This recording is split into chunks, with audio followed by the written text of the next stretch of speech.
Welcome home, my dear friends. I've been waiting all day.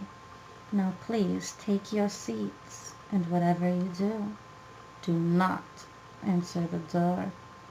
You may not like who or what lies beyond the other side. It's almost funny. People understand so little about life until their lives are closer to being over. Ah, but youth is wasted on the young, right? Well, from my youth on, I have attended patients at the Mejapog Psychiatric Institute, a private manor in a heavily forested area outside Union, Connecticut. There are a number of mysteries surrounding the institute, such as why the local populace knows so little about us, or how the institute came to be officially recognized.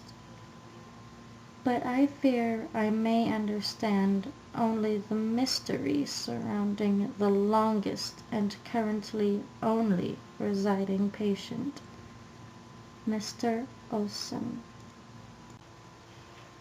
Mr. Olson was the constant and overbearing concern of my employers, so much so that the institute is kept open, surely operating at a loss. To care for him, the man suffers, it seems, from an acute aversion to and fear of ordinary materials, and the powers that be decided exposure therapy the best hope at rehabilitating him.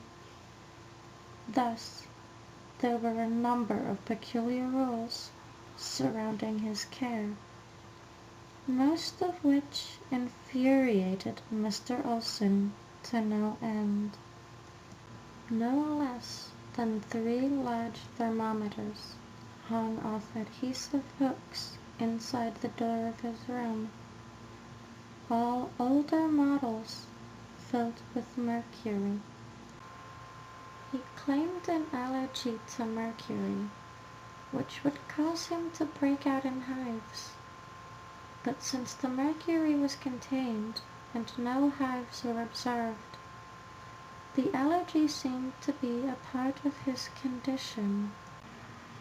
Outside of his room, there was a parlor area with doorways to other wings of the institute and the main office, and every metal fixture in his room was required to be Britannian silver. He claimed to dislike the smell of the metal and said it agitated his nose. Silver allergies are incredibly rare, usually the result of nickel in jewelry, and silver has no smell to speak of, so again his aversion was explained psychologically. The strongest reaction was reserved for a wreath, decorated with aconite and flowers, which hung on the main office door. The plant is poisonous, but Mr. Olson would mutter to himself whenever he caught sight of the purple flowers, and scurry to another side of the room. It was this reaction which assured most of the staff that this man needed to be here. His condition was so ingrained that at night he would have to be restrained to his bed, an old hospital cot with bolts, for fear of violent outbursts. It usually wasn't bad, but 1 or 2 times a month he'd have a bad night. I saw some of the damage once, after a night that he'd struggled. Thick red lines and scratches covered the man. Strangely, he had no problem with the restraints. Rather, the need for being belted down bothered him, and he complained that his treatment was far crueler than any restraint. In truth, the argument for keeping him was difficult to sustain, and became more so the longer I had worked in that institute. I would explain that none of his fears were justified, that the allergies were not real, but a man should be able to choose what materials are in his home or flowers in his wreaths.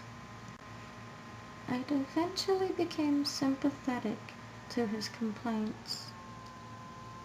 Whenever I discussed the matter with my employers, however, I would be severely reprimanded. The patients require treatment. They cannot be expected to know better. The explanation rang hollow for me. But after many years, when Mr. Olson became the only remaining patient, I had my chance to right things.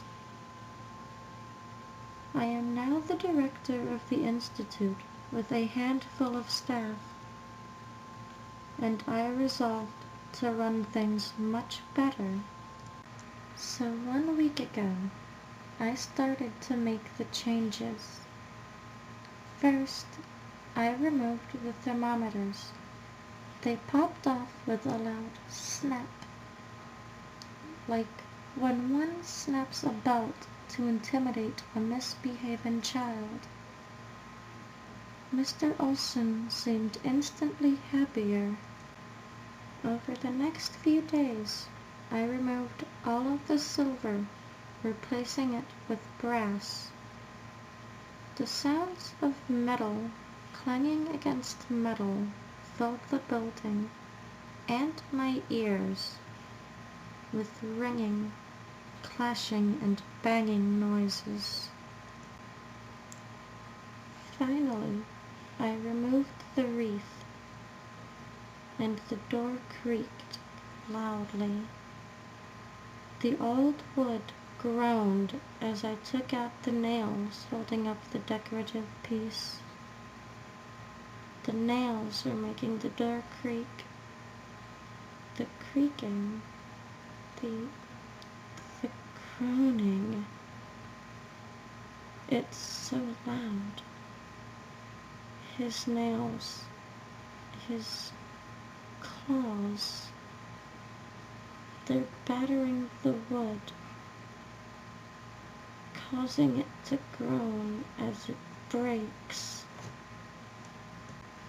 With moonlight spilling in through the window, I can see a single claw through the door.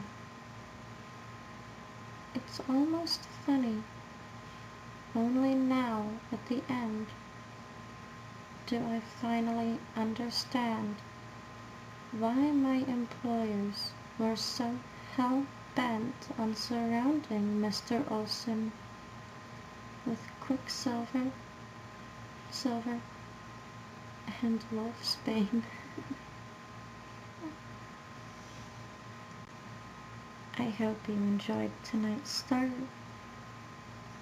Don't be afraid to take a bite out of that subscribe button and stay tuned for more. I wouldn't be against you bringing guests home on story night either, to help spread and grow our little party of frights. Oh, well, looks like I have company. Well then, I'd best get to that, and see you all next time. So 1 week